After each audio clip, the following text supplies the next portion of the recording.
a pesar de que el texto que seleccioné no es exactamente sobre escatología, sí tiene que ver con soteriología, es decir, la ciencia en la teología que tiene que ver con la salvación, y nuestra salvación está estrechamente ligada con nuestro futuro, de manera que por eso seleccioné Romanos capítulo 8, versículos 28 y 39 bajo el tema estatus actual y destino final garantizados. Estatus actual y destino final garantizados es el título de mi sermón en esta mañana, basado en Romanos 8, 28, 39, a los cuales les invito a abrir sus Biblias para leer versículos 28 al 39 de Romanos 8. Dice la Escritura, y leemos en el nombre del Padre, y del Hijo, y del Espíritu Santo. Y sabemos que a los que aman a Dios, todas las cosas les ayudan a bien. Esto es, a los que conforme a sus propósitos son llamados. Porque a los que antes conoció, también los predestinó, para que fuesen hechos conformes a la imagen de su Hijo, para que Él sea el primogénito entre muchos hermanos. Y a los que predestinó, a estos también llamó. Y a los que llamó, a estos también justificó. Y a los que justificó, a estos también glorificó. ¿Qué pues diremos a esto? Si Dios es por nosotros, ¿quién contra nosotros? El que no escatimonia a su propio Hijo, sino que lo entregó por todos nosotros, ¿cómo nos dará también con Él todas las cosas? ¿Quién acusará a los escogidos de Dios? Dios es el que justifica. ¿Quién es el que condenará? Cristo es el que murió, más aún el que también resucitó, el que también está a la diestra de Dios, el que también intercede por nosotros. ¿Quién nos separará del amor de Cristo? ¿Tribulación? ¿Angustia? ¿Persecución? ¿Hambre? ¿Desnudez? ¿Peligro? ¿Espada? Como está escrito, por causa de ti somos muertos todo el tiempo, somos contados como ovejas de matadero. Antes, en todas estas cosas, somos más que vencedores por medio de aquel que nos amó. Por lo cual estoy seguro de que ni la muerte, ni la vida, ni ángeles, ni principados, ni potestades, ni lo presente, ni lo porvenir, ni lo alto, ni lo profundo, ni ninguna otra cosa creada nos podrá separar del amor de Dios, que es en Cristo Jesús, Señor nuestro. ¿Ya ven por qué me emociona este tema?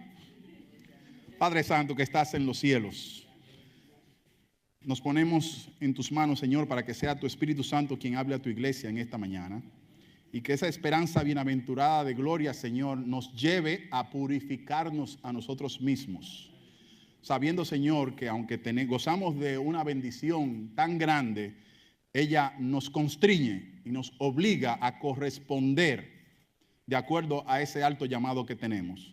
Te pedimos, Señor, tu bendición especial en el nombre de Jesús. Amén. Amén. Versículos 28 al 30, vamos a tratar de estudiar estos textos. Vamos a ir versículo por versículo de manera expositiva para poder extraer lo que el Espíritu Santo tiene para nosotros. Pero antes quiero mencionar que la epístola a los romanos es epístola, como todos ustedes saben, escrita por el apóstol de apóstoles, el apóstol Pablo. Lo interesante de esta epístola es que el mismo apóstol Pablo jamás había conocido ni había estado en esta iglesia en Roma. Era una iglesia desconocida para él. ¿Cómo es posible que de 3 viajes misioneros y de tantas iglesias que Pablo fundó, como en Galacia, en Éfeso, en Tesalónica, en la Odisea inclusive, la única iglesia a la que él le escribe, a la cual nunca había visitado y que él no fundó, fue la iglesia en Romanos? Sin embargo, se le ha conocido la epístola de Romanos como la epístola central del evangelio. Es como la tesis, el masterpiece, la obra maestra del apóstol Pablo. Es el libro a Romanos, que fue una epístola, una carta dirigida a una congregación a la cual él no conocía. Eso obviamente es evidencia también de que es el Espíritu de Dios quien inspira las Escrituras, y obviamente revestido de su calidad de apóstol, tenía la autoridad de dirigirse a una iglesia a la cual no había fundado. Y él tampoco fundó la iglesia bíblica Gracia y Verdad. Sin embargo, tiene un mensaje específico y especial para nosotros que humildemente aceptamos. Amén. La Escritura dice, el versículo 28, y sabemos que los que aman a Dios todas las cosas le ayudan a bien, Esto es, a los que conforme a su propósito son llamados. Otra vez, el título de nuestro sermón es Estatus actual y destino final garantizados. Hay 3 puntos básicos que yo encuentro, que he logrado extraer de este texto. Y el primero de ellos es que los llamados obedecen a un propósito preestablecido. Repito, los llamados, la Iglesia Bíblica Gracia y Verdad, obedece a un propósito preestablecido. Dice la Escritura, sabemos, nos consta que a los que aman a Dios todas las cosas ayudan a bien. Esto es, a los que conforme a su propósito son llamados. ¿Saben qué? Que en realidad, a pesar de que el texto indica que las cosas que ayudan a bien es a los que le aman, en realidad el énfasis del texto y el meollo del mensaje no está en los que aman, sino en la segunda parte del texto que dice, los que conforme a su propósito son llamados. A esos son a las que las demás cosas les ayudan a bien. Obviamente todos amamos a Jesús y obviamente nosotros hemos decidido corresponder al amor de Dios. Por eso Él es el protagonista, no nosotros. Si las cosas que ayudan a bien fueran a los que aman, entonces seríamos nosotros los protagonistas. Pero no, el protagonista sigue siendo Dios y Jesús, y por eso es los que conforme a su propósito son llamados. Y gracias a su propósito hemos sido llamados según este texto. Es un propósito de bien integral. Todas las circunstancias, en otras palabras, oiga hermano, todas las circunstancias en nuestra vida, no importa lo que sea, operan en conjunto, correlacionadas y fundidas como un solo engranaje para un mismo propósito. Todo lo que sucede en nuestra vida, ni siquiera un pelo de nuestra cabeza cae a la tierra sin que sea voluntad de Dios. Eso significa que aún lo que llamamos fortuito, accidental, en realidad no hay tal cosa como algo casual, accidental en el plan de Dios. Aún los accidentes automovilísticos que podríamos tener, aún la demora por causa del tren que tuvimos que llegar tarde al Señor, a la iglesia, aún eso Dios lo controla y tiene absoluto control de ello y lo permite por otras circunstancias. Yo me imagino que en el cielo, hablando de la gloria eterna, cuando estemos allá con el Señor podrá pasarnos una película y decir, ¿te recuerdas aquel día que llegaste tarde a la iglesia y se te dañó el día? Y tenías un truño que ni tú podías contigo mismo y te perdiste la bendición del culto de adoración porque llegaste tarde a la iglesia. Bueno, mira la película. Si tú hubieses pasado y hubieses llegado a tiempo, hubiese habido un accidente en tal esquina y no hubieses podido llegar al culto. Parece un cuento de hadas, parece, ¿verdad? Pues déjeme decir una cosa. No sé si usted ha visto esas películas de Regreso al Futuro y todo lo demás. Realmente Dios no vive en el tiempo y el espacio. Y por eso Él puede tener el control de todas las cosas. Es por eso que todas las cosas ayudan a bien. Es por eso que todas las cosas obran en conjunto para un bien común. Y no hay tal cosa como accidentes ni casualidad en el plan de Dios. Esa es la razón por la cual todas las cosas ayudan a bien. La palabra que se usa en el idioma original para ayudar a bien es la palabra sinergia, sinergei. La palabra sinergei viene de nuestro español sinergia y que literalmente se traduce como asistente u palo amigo, obrero amigo. Todo funciona para nuestra amistad. Es un palo amigo, es un asistente que tenemos y que por causa de todo lo que sucede, o no importa lo que suceda, todas las cosas ayudan a bien. Eso es por causa del propósito preestablecido que Dios ya ha diseñado desde antes de la fundación del mundo para que todo obre en conjunto para nuestro bien. Imagínense ustedes, ya Dios preplanificó desde antes de la fundación del mundo que todo lo que sucediese a sus hijos estuviese como un engranaje en sinergia, sincronizadamente perfecto para nuestro bien. Bendito sea el nombre del Señor. Ese es el tipo de Dios que tenemos. Pero también sigue diciendo el versículo 29, porque a los que antes conoció, también los predestinó para que fuesen hechos conforme a la imagen de su Hijo, para que Él sea el primogénito de entre muchos hermanos. Fíjense que este propósito establecido también tiene que ver con nuestro crecimiento a semejanza de Jesús. Es un propósito de crecimiento a semejanza de Jesús. Porque aunque Dios estableció de antemano un propósito para nuestro bien, el fin ulterior, oiga bien, según el versículo 29, es que seamos hechos o semejantes a su Hijo. Ese es el propósito ulterior. Ese es la meta final. Jesús es el objeto de nuestra fe, el objeto de nuestra salvación. Dios preplanificó todo basado en la persona de su Hijo. ¡Wow! Tal y como decía, aún los textos y las canciones que se compartían esta mañana, todas rondaban, circulaban alrededor de la persona de Jesús. Miren, yo me atrevo a asegurar, por no decir apostar, a pesar de que es mi primera vez en esta iglesia, que no ha habido un domingo desde que ustedes comenzaron a congregarse aquí, que en algún culto o en alguna predicación no se mencione el nombre de Jesús. Yo reto a cualquier hermano con buena memoria que me diga si en los últimos 7 años, 6 años, en los últimos 52 domingos del mes, ha pasado un domingo sin que se mencione el nombre de Jesús. Les reto. ¿Saben por qué?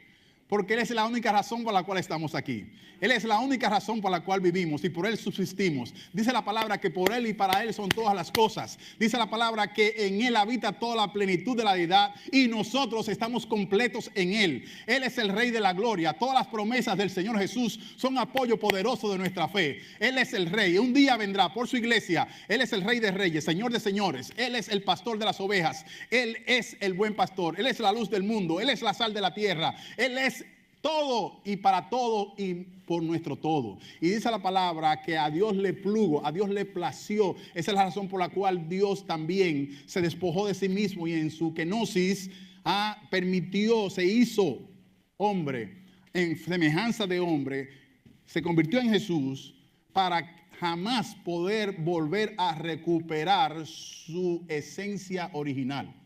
¿Usted escuchó eso? El desprendimiento de Dios fue tan grande que se hizo hombre. Y ese hombre permanece por los siglos de los siglos. Pero eso significa que Dios abandonó su esencia original para convertirse en hombre. Y ese hombre, Jesucristo hombre, aún en la eternidad todavía estaremos viendo las marcas en sus manos y en su costado. Para siempre. Dios quedó marcado para siempre, por causa de su iglesia. Bendito sea el nombre del Señor. Y esa es la razón por la cual los que aman a Dios y los que son llamados conforme a su propósito, todas las cosas ya están reservadas, listas, establecidas, y no hay nada ni nadie que cambie eso. Leíamos esta mañana en la reunión de caballeros de oración que precisamente la Escritura dice que estamos ya sentados. No dice que estaremos sentados en los lugares celestiales. Ya es un hecho establecido. Estamos sentados en los lugares celestiales con el Señor. Porque Jesucristo venció, la tumba no pudo retenerle. Esa es la razón por la cual al tercer día los ángeles allí anunciaron, no está aquí, pues ha resucitado. No hay manera de que no se dé y que no se materialice el propósito establecido y plan que Dios tiene para nosotros. Es un propósito de bendiciones también entrelazadas. Miren lo que dice el versículo 30.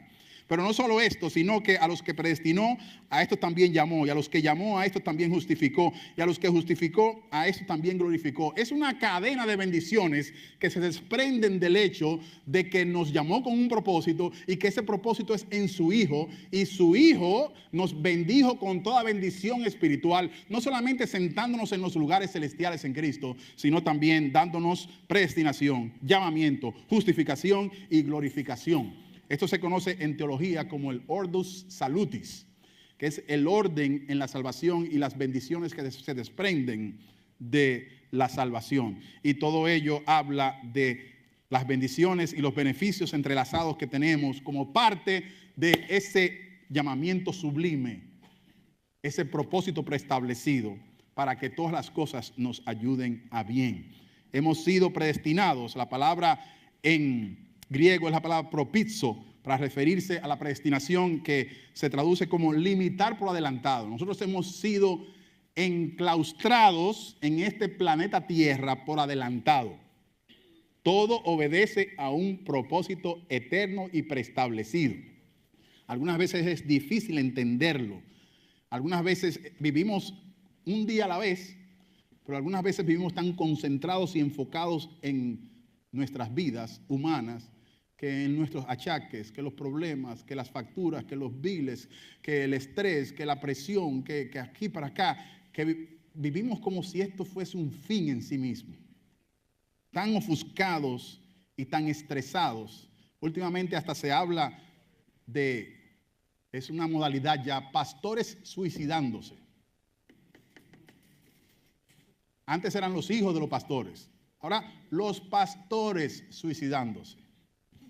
Porque viven tan enfocados en este globo terráqueo que se les olvida que hay un propósito preestablecido y que todas las cosas ayudan a bien y que todo ello tiene que ver con su llamado, con su justificación, con su predestinación en Jesús.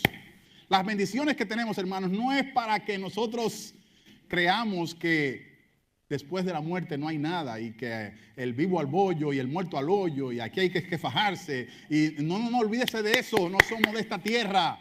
Nuestra ciudadanía no es de este mundo. No podemos vivir, no podemos dejar que las circunstancias de este mundo cruel también nos contagien y creen en nosotros una actitud que no es digna de un hijo del rey. Pero qué bendición que tenemos todas estas cosas. Paul Washer decía, el Dios que es capaz de justificar al más vil de los pecadores, también es capaz de santificar al pecador de tal vileza. El mismo Dios que justifica de lo vil, santifica de esa vileza por igual. Por eso es que es una cadena de bendiciones, como lo vemos aquí en el versículo 30. Predestinación, llamamiento, justificación y glorificación. Pero seguimos con versículos 31 al 37. Los versículos 31 al 37 nos hablan de que los llamados gozan de un cerco hermético de protección. Los llamados no solamente obedecen a un propósito preestablecido, sino también que gozan de un cerco hermético de protección. Bendito sea el Señor. Dice el versículo 31, ¿qué pues diremos a esto? En otras palabras, si tenemos tantas bendiciones de Dios, ¿cómo hemos de reaccionar? Esa es la pregunta del apóstol en el versículo 31. ¿Cómo hemos de reaccionar a todo esto? ¿Cuál es nuestra actitud ante todo esto? Si Dios es por nosotros, ¿quién contra nosotros? Si realmente Él entregó a su propio Hijo en propiciación por nuestros pecados, si Él se desprendió de sí mismo, de su propia esencia, si nos dio lo más valioso y preciado para Él, ¿cómo no nos dará también todas las demás cosas? Dice el apóstol. Dios no es hombre para que mienta, ni hijo de hombre para que se arrepienta. Él dijo y Él hará. Y sus promesas, como cantábamos esta mañana, son todas fieles. En Él son sí y en Él amén. ¿Qué dice la iglesia? Amén. De eso se trata. De que tenemos un Dios que nos ha garantizado, ha decidido protegernos como su iglesia. Versículo 31 dice, ¿quién contra nosotros? Eso implica que tenemos un cerco de protección contra opositores y adversarios. No hay nadie que tenga éxito en una empresa contra la iglesia que sea nuestro adversario, nuestro opositor, que logre separarnos del amor de Cristo. Imposible. Por eso también el mismo Jesús prometió y dijo que ni siquiera las puertas del Hades.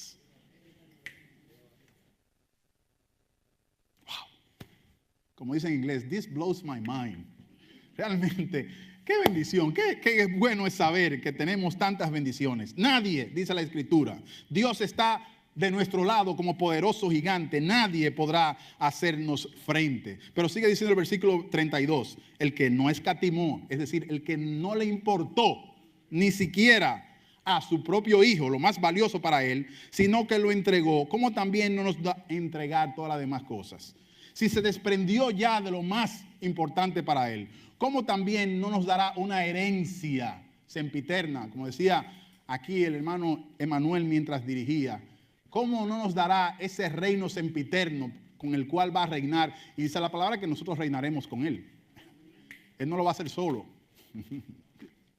Seremos sus súbditos y estaremos reinando para siempre con el Señor como parte de estas bendiciones. Pero también, según el versículo 32, esto habla de que esta protección es contra privación de bienes y posesiones. Eso de que, ¿cómo no nos dará también todas las cosas? Esa frase no está hablando de la teología de la prosperidad. No significa ahora que Dios le va a dar una mansión y que si Dios se desprendió de su Hijo, también se va a desprender de medio cielo para ponerlo a su disposición. Eso no es lo que significa. Lo que significa es que ya tenemos lugares reservados, mansiones celestiales, todas las cosas, y también en el futuro vamos a heredar el planeta Tierra bajo un cielo nuevo y una tierra nueva. Hello. En otras palabras, no es cierto, la Biblia no dice que vamos a vivir en el cielo por toda la eternidad. La Biblia dice que sí estaremos en el cielo, pero también heredaremos la tierra. Habrá una tierra nueva y entonces Dios va a reinar en esta tierra por toda la eternidad. Claro, yo creo que con los cuerpos transformados que tendremos, podremos trasladarnos a la Nueva Jerusalén y podré decirle a mi hermanita, Miriam, ¿qué te parece si hacemos un viajecito por la Nueva Jerusalén y luego vamos a Santiago, allá a los Ciruelitos, y por allá también vamos y visitamos a Priscila y Emanuel por allá, que se mudaron para allá, para Villa Olga? Oye, qué bendición. Miren, no es pecado soñar. Piense en grande, piense en que por toda la eternidad, para que tengan una idea. Cuando yo cumpla años luz, 375.463 trillones de años, entonces que comience la eternidad. ¿Usted se imagina? Yo solo tengo 55 años de edad y créanme, ya yo estoy listo para partir. Con mis achaques y que con esto y que jaqueca y que dolor de cabeza y que estrés, ya yo prefiero, como decía el apóstol, estar con Cristo me es muchísimo mejor.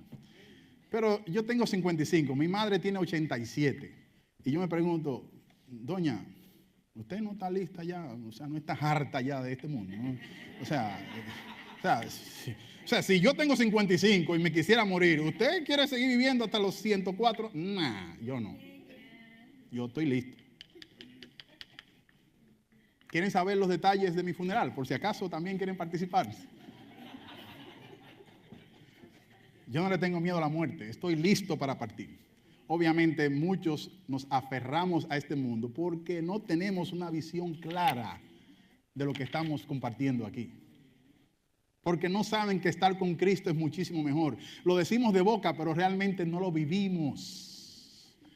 Y el creyente tiene que ser consecuente con lo que cree y de acuerdo a su fe. Si usted dice que estar con Cristo es mucho mejor y que nuestra ciudadanía o su ciudadanía está en los cielos, ¿qué hace aquí? Aferrado a los bienes materiales de este mundo. Algunas veces no somos consecuentes con nuestras convicciones. Es solo un reto para que piense que realmente no hay otra razón excepto crear prole, educar a nuestros hijos, que echen para adelante, nuevas generaciones, que sojuzguen la tierra, por supuesto. Ese es el deber y la primera iglesia de cada uno de ustedes. Asegurarse de criar bien para que sus hijos e hijas estén luego aquí al frente, dirigiendo y apacentando a las próximas generaciones de la iglesia bíblica Gracia y Verdad cuando ya todos nosotros faltemos. Esa es su responsabilidad hoy. Pero ese es otro mensaje. Me invitan en otra ocasión para predicar sobre eso. Pero mientras tanto seguimos aquí cubriendo el versículo 33. También ese cerco de protección que el Señor nos ha dado es contra acusaciones malintencionadas e injustas. Repito, el cerco de protección para los que son llamados es no solamente contra opositores y adversarios, versículo 31, no solo contra privación de bienes y posesiones, versículo 32, sino también contra acusaciones malintencionadas e injustas. Mire lo que dice el versículo 33. ¿Quién acusará a los escogidos de Dios. Dios es el que justifica. Ahora, a partir del versículo 33 hasta el versículo 37, el apóstol comienza a usar un lenguaje jurídico. Él cambia o hace un cambio brusco en la hilaridad de su pensamiento y adopta un lenguaje de juzgado, un lenguaje que tiene que ver con jurados, un lenguaje jurídico. Por eso él usa la palabra en el versículo 33, ¿quién acusará a los escogidos de Dios? Por eso decía que aún las acusaciones injustas, malintencionadas de los adversarios y los oponentes no darán fruto, serán sin fruto por causa de ese cerco de protección que tenemos en Jesús. Si Dios es juez justo y quien sentencia, no hay ningún jurado que tenga éxito en su demanda para con nosotros. Hace un tiempo escribí en Facebook, publiqué una cita que quiero compartir con ustedes, que también la adapté hablando del lenguaje jurídico. Reto a todos mis demandantes y testigos comprados, apostados en la Cámara Penal de la 7ª circunscripción, a acusarme, a presentarme cargos y someterme a la justicia. Y una vez en el banquillo de los acusados, con el jurado presente, mi abogado defensor, Jesús, operando ad honorem y a pro bono, permita que la parte acusatoria, es decir, la fiscalía satánica y energúmena, presente cargos y argumentos ad nauseam, más allá de la duda razonable, y una vez concluya su caso, la defensa invoque la gran nube de testigos oculares revestidos de gracia y verdad, que al subir al estrado den fe de la vida espiritual y del testimonio de mi persona, para que finalmente el juez justo, valiéndose de recurso habeas corpus, luego de dar instrucciones específicas al jurado sobre la evidencia que exige un veredicto, dictamine sentencia, absolviendo mi persona. Bendito sea el nombre del Señor.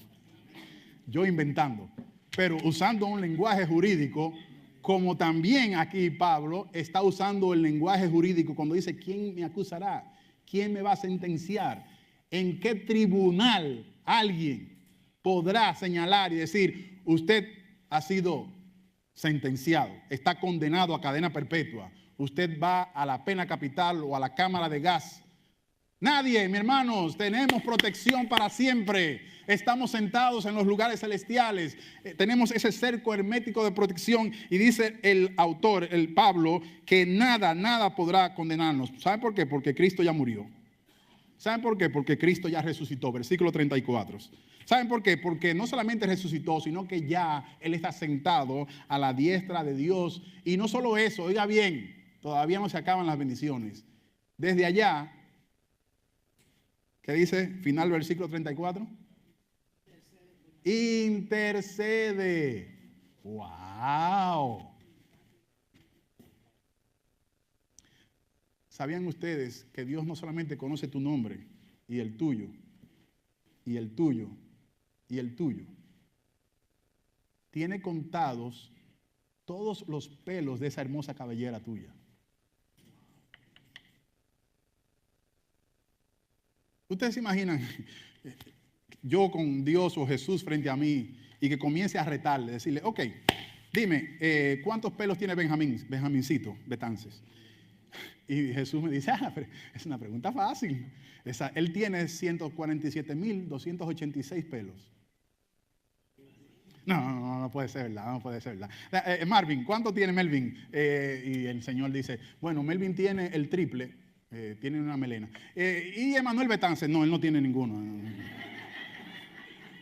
Oye, qué bendición, ¿ah? Saber que tenemos un Dios que tiene absoluto control de todo, que conoce todo. Dice la palabra que no cae una hoja sin su consentimiento, sin su aprobación. Ese es el Dios que usted tiene, es el Jesús a quien usted viene los domingos a adorar. Qué bendición cuando nuestro hermano, perdón que no recuerdo el nombre, nuestro hermano venezolano nos decía en el tiempo de oración,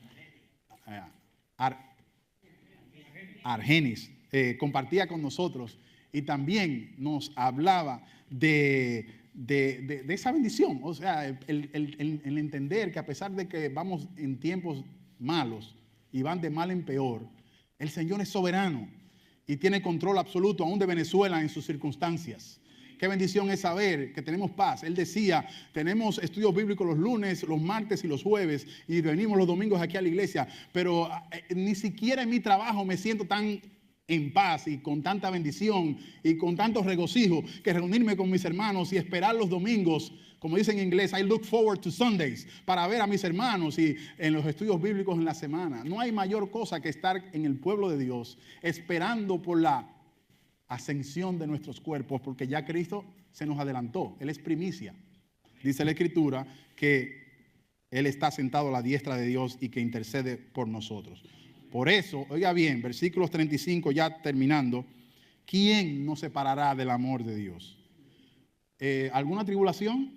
No. El estar estresados y angustiados, no. La persecución de los gobiernos y de los países tras la cortina de hierro o tras la cortina de bambú, no. Una hambruna o una sequía que venga, que acabe con nuestros países, tampoco. El estar desposeídos, desvestidos, no. Peligro, peligros, ¿saben la cantidad de peligros por los cuales el mismo apóstol Pablo atravesó? Y él mismo describe de todas las peripecias en alta mar y todo. Nada de eso. ¿Por qué? Porque Pablo está con Cristo ahora mismo allá. Entonces nada pudo poder retenerlo sobre eso. Y dice antes, versículo 37, en todas estas cosas somos más que vencedores. Más que vencedores. Los versículos 38 y 39 finalmente nos habla de un llamado. Los llamados disfrutan de garantía permanente. No solamente las 3P, no solamente propósito, no solamente protección, sino también, en tercer y último lugar, permanencia. Los llamados disfrutan de garantía permanente. Todo ello en base a su amor y amparados en su amor. El amor de Dios, dice la Escritura, que es el objeto y el objetivo por el cual somos protegidos, somos amparados, somos garantizados.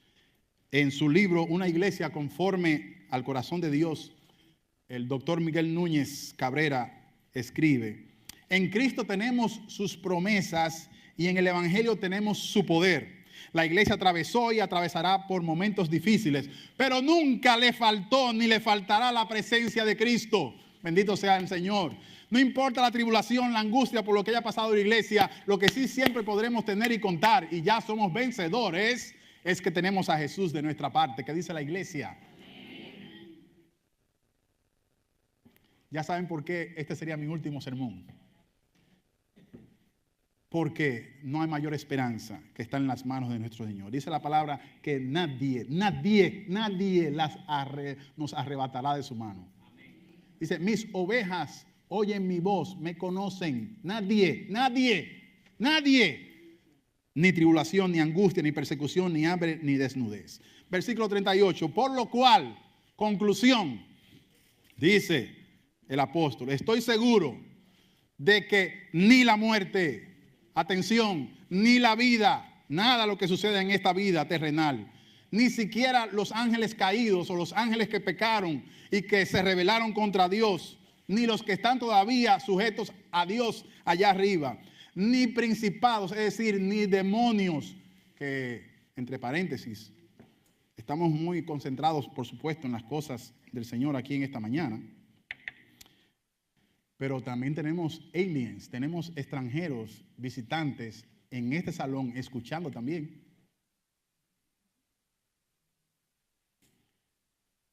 Dice la palabra que no tenemos lucha contra sangre y carne. Mi problema no es con Margarita, mi hermana.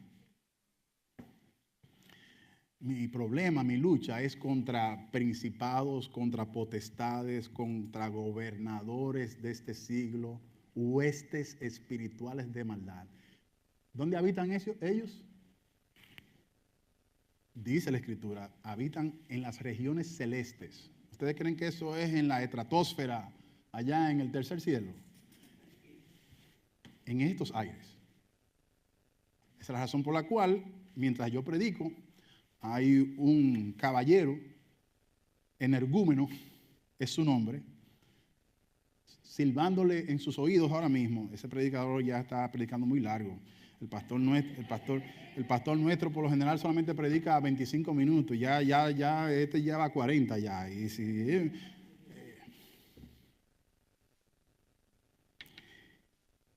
ni ángeles, ni principados, ni potestades, no importa, ni lo presente, ni lo porvenir, ni lo alto, ni lo profundo, ni ninguna otra cosa creada podrá separarnos del amor de Cristo. Hermanos, eso significa que esta lista de 10 cosas en total, no importa, las fobias aún a ellas, ya sea la tanatofobia, que tiene que ver con la muerte, como se menciona aquí, o la misofobia, que es el temor a la vida, o la angeliofobia, que es el temor a los demonios, o la nictofobia, que es el temor a las principados y potestades, o la acrofobia, que es el temor a lo alto, o la basofobia, que es el temor a lo profundo, y ninguna otra fobia, llámese agorafobia, pirofobia, claustrofobia, no importa.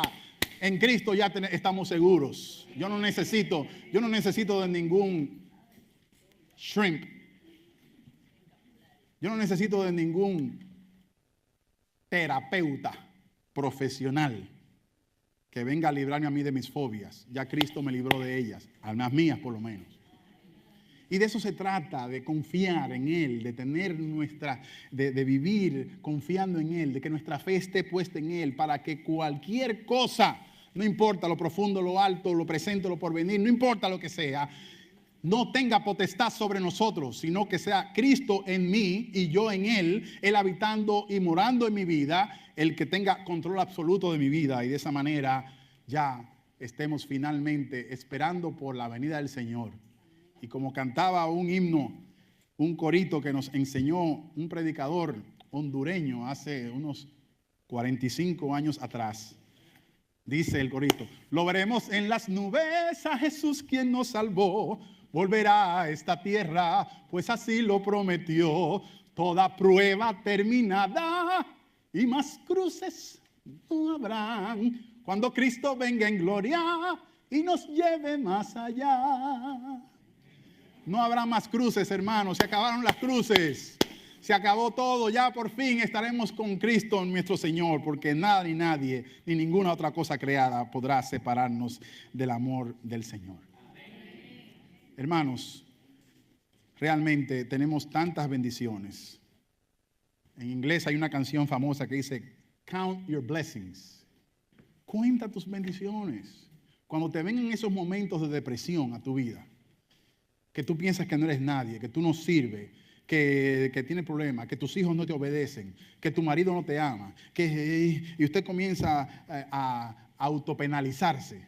Y es esta vida tan azarosa, y que para aquí, y que para allá. Recuerde, usted sacúdase y diga, mentiroso Satanás, yo estoy firme en Cristo. Él es mi roca, Él es mi fuente, Él es mi objeto de mi fe. Él ya me salvó, Él me sentó en los lugares celestiales. En Cristo soy hijo del Rey de Reyes. Ya estoy con una patria celestial garantizada, con un cerco de protección, permanencia y garantía en Él. Amén. Y de esa manera podremos vivir una vida con una mayor calidad de vida basada en Jesús. Amén.